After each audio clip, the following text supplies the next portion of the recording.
So, good day everyone. I am Carla Jane Mercado. Together with my group mates January Villanueva and Marnito Kathleen Digia. And we are the Group 11 and we are here to present to all of you our presentation about Chapter 11, which is the Destination Management and Tourism. So, when we say destination management, it is all the activities of national organizations in order to discover resources of geographical region, town, or village in the name of tourism, together with developing brand creation with image and ensuring sustainability.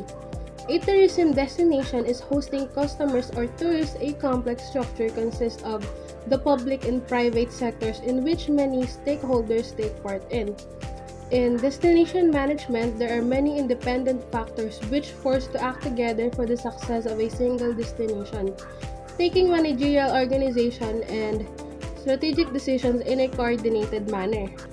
So, addition to that, a tourist destination is a physical area or region where tourism products and services are presented to the tourist until his or her returns to his or her residence after staying at least one night. It determines the physical and administrative boundaries in the management as well as the computation power of the destination of images and perception of on tourists. So, the destination is made up of basic elements that attract tourists and meet their needs. So, why destination management is important? So, it is important because the destinations should offer an unforgettable experiences to the tourists in terms of accommodations, facilities, attractions, and food, thus increasing the tourist influx and generating income to the region. It is also essential to note that effective destination marketing has an equally vital role to play in shaping the success of the tourism destination. So the next one is we have the basic elements of tourist destinations, and it includes the following, which are the accessibility, price, activities, facilities and amenities, image, human resources, attraction, support service or ancillary services, and available package. So for accessibility, the destination should be easy to reach. Today, the most common way of transportation, the air travel along with the intercity roads, speedy trains, and new routes have all brought dynamism to tourism. The next one is price. So, pricing is the most important factor in competing with other destinations. So, the price is the cost of transportation and accommodation along with the ground services. So, the price should be proportional to the need of tourists. So, the next one is activities and available packages. So, travel operators have great impact on the travel decisions of potential tourists. All activities in the destination for tourists as individual or group tour packages pre-arranger and organizer by tour operators or travel agents. So the next one is facilities and amenities. So these are a wide range of services and facilities that support stay of tourists in the destination. So basic and visual infrastructures such as public services, parks and transport system, etc., good, clean, and comfortable accommodation, guidance services, tourist information centers, shopping and attraction centers. So moving forward to image, the general impression is crucial to attract tourists to the destination. So good marketing activities, branding, creating destination name, logo, and a jingle are all useful for the promotion of destination and depending on environmental planning, service quality, security, and the hospitality of staff and local people. The next one is the human resources. So, professional managers and staff who should be well aware of destination strategy, both company and country interests, and should carry responsibilities in required tourism growth. So, the next one is the attractions. So these are the elements focused on attracting tourists and providing the first motivation for selecting destinations. So for the last one is we have the support services or the ancillary services. High quality additional services such as banking, foreign exchange, insurance, communication facilities, health services, etc. assign the goal sustainability in the destination and add tourism value to it. So destination management organizations or the DMO. So, the Destination Management Organization or DMOs are the main player for a holistic tourism industry. Their role is relieve tourists from negative impacts of the environment and local communities as well as to facilitate dialogue among the private sector, public sector, and other stakeholders. So, the Destination Management Plan or the DMP, a Destination Management Plan or the DMP is a strategic document that outlines the vision, goals, and actions for the sustainable development and management of a specific tourist destination. It is like a roadmap for ensuring a place remains attractive and welcoming to visitors while protecting its environment and cultural heritage. It is identifying target markets, developing unique experiences, and promoting the destination effectively. It is also balancing visitor numbers with the capacity of the destination, minimizing environmental damage, and ensuring the well being of local communities. So, in other words, the DMP is typically developed through a collaborative process involving local stakeholders, including business, government agencies, community groups, and residents. It is an important tool for ensuring that tourism benefits everyone involved, both now and in the future. So the next one is the Destination Management Company or the DMC. So a Destination Management Company or the DMC is a professional services company with local knowledge, expertise, and resources working in the design of implementation of activities, tours, transportation, and program logistics. A DMC provides a ground services based on local knowledge of their given destination. These services can be transportation, hotel accommodation, restaurants, activities, excursions, conference venues, themed events, logistics, meetings, and incentive schemes, as well as helping with overcoming language barriers. So the next one is the role of travel operators in destination. So the role of travel operators and destinations marketing management activities are outward-oriented activities to attract tourists to the region. Potential tourists should be encouraged to come to the region and be persuaded with the most attractive presentations. Travel operators can make an important contribution to furthering the goals in sustainable tourism development and protecting the environmental and cultural resources on which tourist destinations for their survival and growth. The major marketing activity of tour operators is to create packages for the destination. With this way, they are able to sell tour packages all year around. So, travel operators play a crucial role in the success of a destination, acting as the bridge between visitors and the local tourism industry. They are the key players in bringing tourists to a destination, shaping their experiences and contributing to the overall economic and social well-being of the area. In conclusion, travel operators are essential partners in the success of a destination. They act as the link between visitors and the local tourism industry, contributing to its growth, sustainability, and overall well-being. This figure shows the tourism system. We have tourist for travel, transit, tourist destination region. Tourist or travel generating region. This is where travelers originate and their journey begins. Transit or route region. This region encompasses the travel route to the destination, including intermediate stops along the way. Tourist destination region. This is the final destination where tourists spend their time for various reasons. This image illustrates these regions with a simple diagram showing the flow of tourists from the generating region to the destination region by the transit route.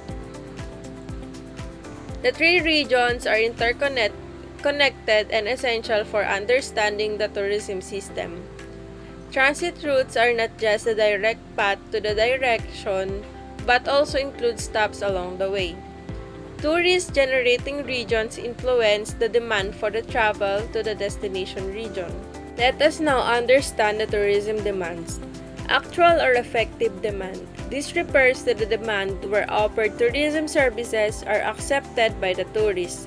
It involves the actual process of tourism. Number 2, suppressed demand.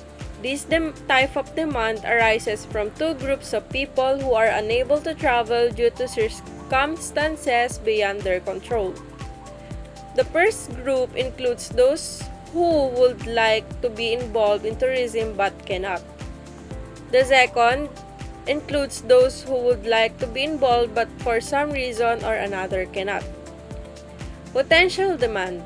This refers to the demand that may participate at a later date, representing potential demand. Deferred demand. This describes a subcategory of suppressed demand where travel is postponed due to problems in the supply environment. 5. No demand. This refers to the proportion of the population that does not participate in tourism. Reason for this may be financial, desired connected, or inability. Product demand curve. This image presents two figures illustrating the concept of the tourist demand product curve. This figure shows a typical demand curve where the price of a product or service is plotted against the quantity demanded. The curve demonstrated a negative relationship between price and demand. As the price increases, the quantity demanded decreases. Slide 4. This figure illustrates the concept of a shift in the demand curve. It shows that while the price remains constant, changes in factors like fashion, advertising, branding, and promotional activities can shift the demand curve to the right, leading to an increase in the quantity demanded. The demand curve is a fundamental tool in economics, showing the relationship between price and quantity demanded. The law of demand states that as the price of a good or service increases, the quantity demanded decreases. Economic factor. This factor has a major impact on the tourism industry globally or locally. Favorable economic situation leads to favorable demand for tourism services. The availability of sufficient disposable income is crucial for travelers to spend on tourism. Additionally, the monthly or annual income of a traveler is closely linked to their expenditure. This category emphasizes the significant role of economic conditions in driving tourism demand. Favorable economic situation lead to higher demand for tourism services. The availability of sufficient disposable income is crucial for travelers to spend on tourism. Additionally, the monthly or annual income of travelers is closely linked to their expenditure. Social and demographic factors. This section focuses on the social and demographic criteria that influence tourism behavior. This includes age, sex, marital status. Economic factors play a crucial role in determining tourism demand.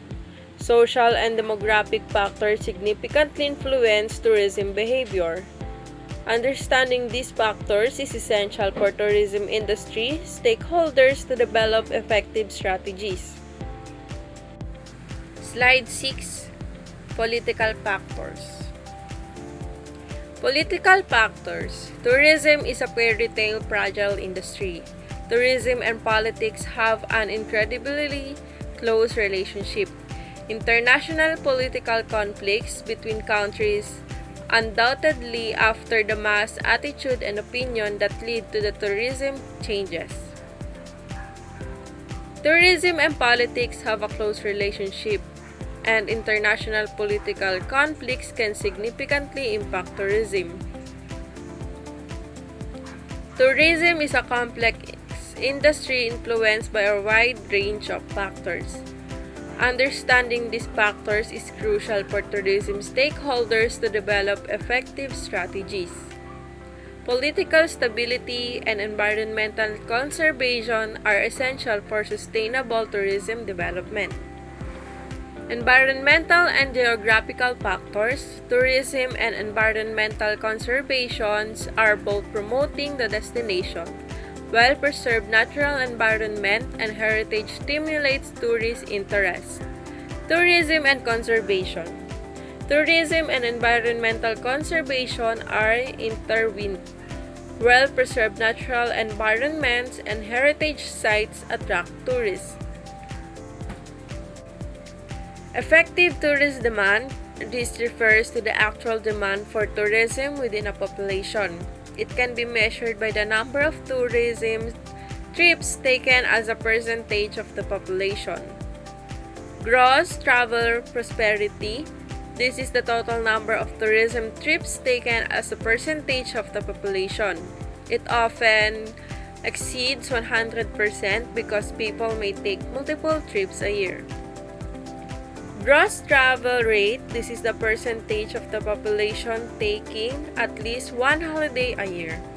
This image provides an example calculation of gross travel prosperity and gross travel rate for a country with a population of 30 million. This figure illustrates the tourism system, showing the flow of tourists and the factors influencing their travel decisions. It breaks down the process into the components. Tourist generating region. This is where the tourists originated. Push factors within this region motivate tourists to live, such as seeing new experiences, escaping route, or dissatisfaction with their current location. Transit route. This is the pathway tourists take to reach their destination. It involves channels of transportation and communication that connect the origin and destination.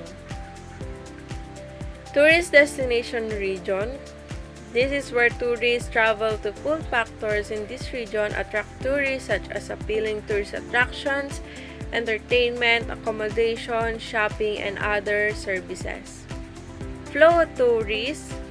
The diagram shows the movement of tourists from the generating region to the destination region. This cyclical flow highlights the continuous nature of tourism. In summary, the figure depicts a simplified model of the tourism system. A tourist destination is a physical place where tourists spend at least one overnight. It includes tourism products and services, attractions, and tourist resources within its boundary. Direct factors. Safety and security. Tourists prioritize destinations that are safe and secure. Infrastructure. Adequate infrastructure including transportation, communication networks, and utilities. Technological facilities. Access to technology such as mobile phone and internet connectivity. Easy access. Tourists prepare destinations that are easily accessible by various modes of transportation. Environmental aspects. Tourists value destinations with clean and well-preserved natural environments. Destination region management figure. This image represents a diagram illustrating the interconnected elements involved in tourism and destination region management. Destination region. The image represents a visual representation of factors influencing tourist demand within a destination region. It categorizes these factors into two main groups.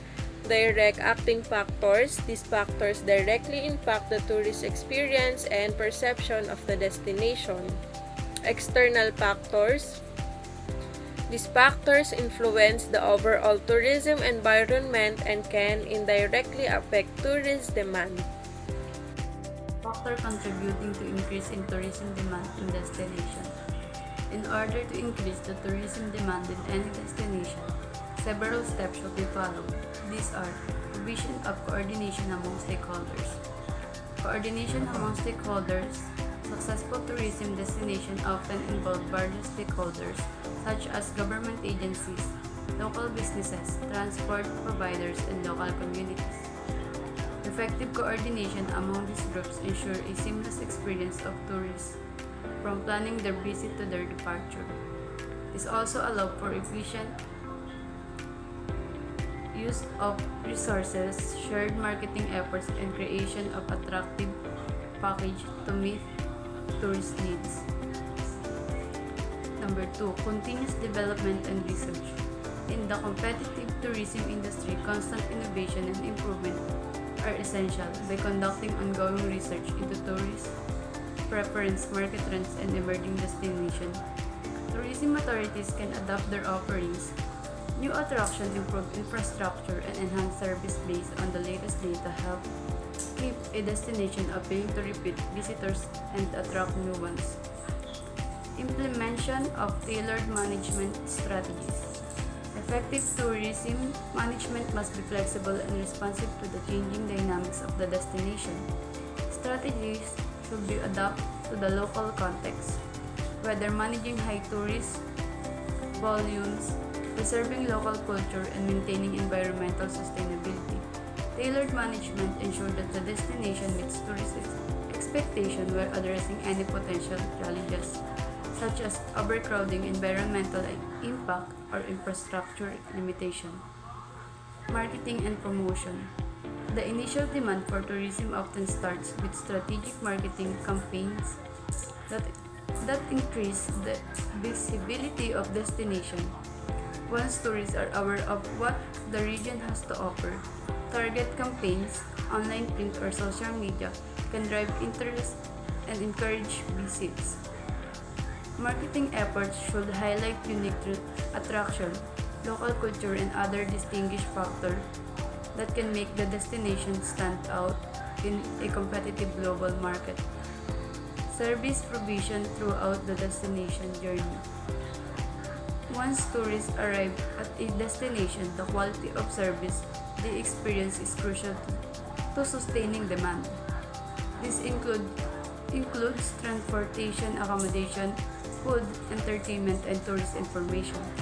A seamless, high-quality service experience from the arrival departure can lead to positive reviews, visit, and word-of-mouth promotion, which all contribute to a destination growing for popularity.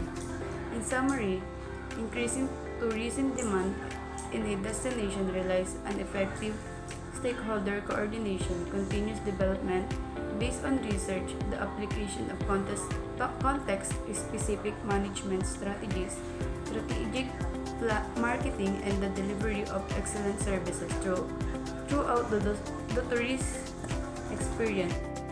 Demand methods in tourist destinations. Whether it is public or private sector in the tourism industry, it is imperative to make forecasts for the future and compare it with the result at the end of certain periods, monthly or yearly. First of all, adequate supply must be provided in the meetings, according to some definition made by experts. Demand methods in tourist destination refer to the techniques used to predict and analyze the number of tourists that will visit a destination in the future. These methods are important for both public and private sector organizations as they help plan and manage resources effectively. The Delphi technique. The Delphi technique is a forecasting method based on the results of questionnaire sent to panel's experts, top managers, and bosses in order to solve some problems that may arise or gathered in a panel. They make a proposal separately in closed form. All these suggestions are put together. Several rounds of questionnaire are sent out and anonymous responses aggregated and shared with the group each round. The Delphi technique is a method used for forecasting or problem solving that relies on the input of a group of experts. Here how it works in simple terms. Panel of experts. A group of experts such as top managers or industry leaders is gathered together to provide their opinions on a particular issue or to predict future trends. Second, anonymous questionnaires. Each expert answers a questionnaire separately, providing their suggestion or prediction without knowing what others have written. Number 3. Round of feedbacks. After the first round of responses, the answers are collected, summarized, and shared with the group. The experts then have the chance to revise their answer based on the new information from the group. Final censuses. This process is repeated for several rounds, with the expert refining their answer each time. Eventually, a census or group opinion is reached on the issue or forecast. In summary, the Delphi technique is a way of gathering expert opinions through multiple rounds of anonymous this questionnaire to make informed decision or prediction, especially when dealing with complex issues. Cultural heritage. Heritage is divided into two categories. Natural heritage. Natural heritage is the natural sites such as cultural landscape, national parks, protected physicals, biological and geological formation. Cultural heritage divided into two categories: tangible cultural and intangible cultural heritage. The importance of protecting cultural heritage. Cultural heritage is worthy being preserved and not just set of cultural objects and tradition from the past. It is also the result of selection processed by the concerned bodies. UNESCO or United Nations Educational, Scientific and Cultural Organization held a conference in Paris between October 17 and November 21 in 1927 with the aim of establishing the consciousness of universal inheritance in communities and providing the necessary cooperation for the survival of the destroyed cultural and natural values. Cultural heritage in Turkey. Aphrodisias, 2017, archaeological site in Ani, 2016, archaeological site of Troy, 1989, city of Safranbolu, 1994, historic areas in Istanbul, 1985. Natural heritage in Turkey. Yermi National Park and the rock sites of Cappadocia, 1985. Heliopolis, Pamukkale, 1988. Relation of cultural heritage and tourism. The contribution of cultural heritage to the development of tourism in any destination is indispensable. Culture and its manifestation contribute to the attractiveness of tourism and have a distinguished superiority from a destination that is well advertised and marked in this of tourists. A destination unique cultural and social values. Secondly, its natural beauties and climate define in touristic appeal. Positive effect.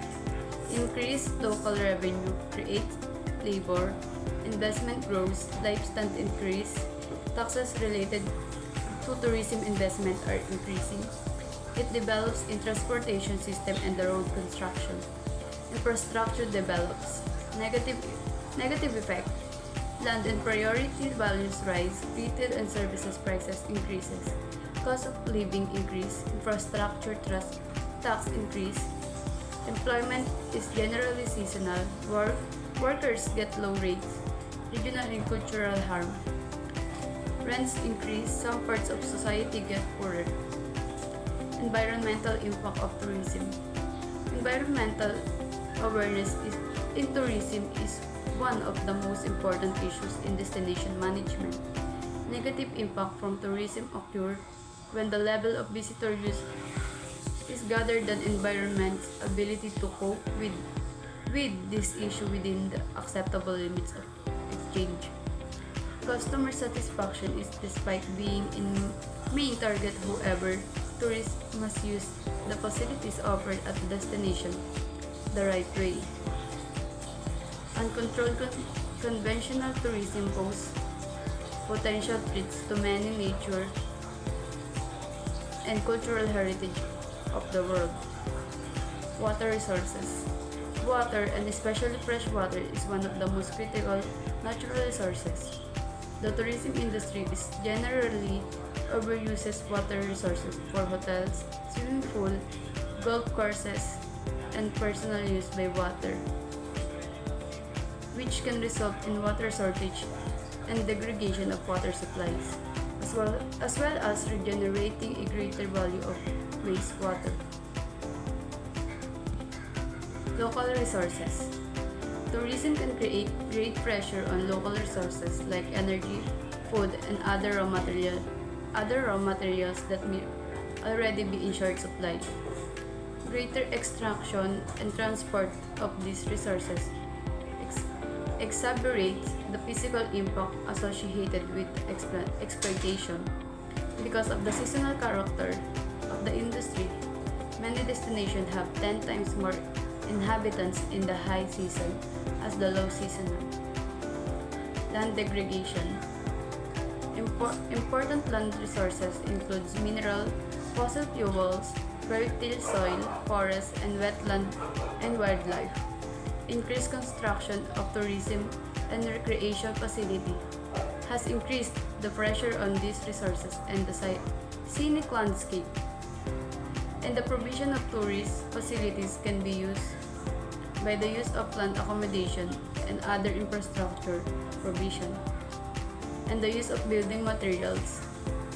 Forests often suffer the negative impacts of tourism in the form of deforestation caused by the fuel wood collection and land clearing. Air pollution and noise. Transport by air, road, and rail is continuously increasing in response to the rising numbers of tourists. One consequence of this increase in air transportation is that tourism now accounts for more than 60% of air travel and is therefore responsibility for an important share of air emission. Transport emissions are linked to acid rain, global warming, and photochemical pollution. Air pollution from tourist transportation has impact on the global level, especially from carbon dioxide emission related to transportation energy use. Solid waste and littering. In areas with high concentration of tourist activities and appealing natural attraction, waste disposal is a serious problem. An improper disposal can be major despoiler of the natural environment like rivers, lakes, scenic areas, and roadsides. For example, cruise ships in the Caribbean are estimated to produce more than 70,000 tons of waste each year. Solid waste and littering can degrade the physical appearance of the water and shoreline and cause the death of marine animals. Sewage. Construction of hotels, recreation, or other facilities often leads to increased sewage pollution. Wastewater has polluted seas and lakes surrounding tourist attraction, damaging the flora and fauna. Sewage pollution can threaten the health of humans and animals. Aesthetic pollution. Often tourism fails to integrate its structure with the natural features and indigenous architectural of the destination. Large dominating resorts is disparate design can look out for place in any natural environment and clash with the indigenous structural design. Physical impacts. Attractive landscape sites such as sandy beaches, lakes, riverside, and mountain tops and slopes are often transactional zones characterized by species-rich ecosystem. Typical physical impacts include the degradation of such ecosystem.